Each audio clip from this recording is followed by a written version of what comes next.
कहते हैं जब धरती पर अधर्म का अंधेरा सबसे गहरा होता है तभी प्रकाश जन्म लेता है। यह कहानी है उसी जन्म की, कृष्ण के जन्म की, जो मथुरा से लेकर गोकुल तक समय की धारा को बदल गया। मथुरा जहाँ कभी संगीत, उल्लास और उत्सव था, अब भय, क्रूरता और आतंक का राज्य बन चुका था। राजा कंस, जिसे अपनी ही शक्ति का घमंड अंधा कर चुका था, उसके अत्याचारों से पूरा राज्य कांप रहा था। और फिर एक दिन देवताओं ने आकाश से एक आवाज भेजी, एक भविष्यवाणी, कंस, तेरी मृत्यु तेरी ही बहन देवकी की 8वीं संतान के हाथों होगी। ये शब्द सुनकर कंस के भीतर डर ने जन्म लिया और उसी क्षण उसके अत्याचारों का असली रूप शुरू हुआ।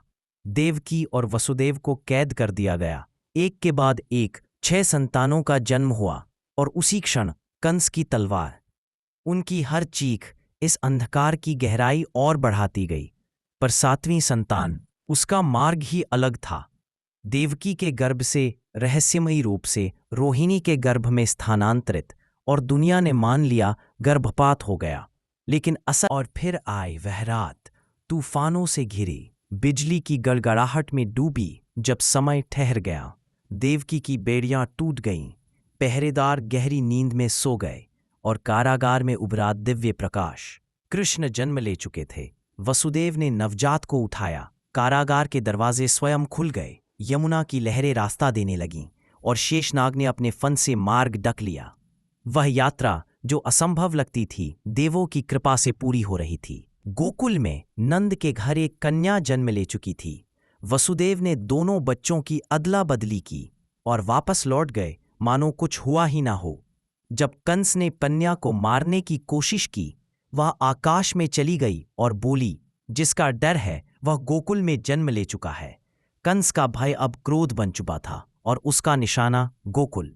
लेकिन गोकुल में एक दिव्य बालक अपनी लीलाओं से पूरे व्रज को मोह रहा था। पूतना को परास्त करने वाला वही नन्हा कृष्ण था। शकटासुर को एक ठोकर में गिराने वाला वही बालक था। दूध से भी प्यारी माखन चोरी करने वाला वही गोपाल था। यशोदा की उंगली के लिए रस्सी छोटी पड़ने वाला वही नटखट कृष्ण था। कृष्ण धीरे धीरे बड़े हो रहे थे। अधर्म के अंत की भविष्यवाणी हर दिन साकार होने के करीब थी। गोकुल जानता भी नहीं था कि वह एक ऐसे युग का साक्षी बन चुका है जो पूरे संसार के लिए आदर्श बनेगा। कृष्ण का जन्म केवल एक कथा नहीं, एक संदेश है कि जब अन्याय अपनी सीमा पार कर लेता है तो ईश्वर स्वयं अवतरित होते हैं। अंधकार चाहे कितना भी घना क्यों न हो, प्रकाश का जन्म सुनिश्चित है।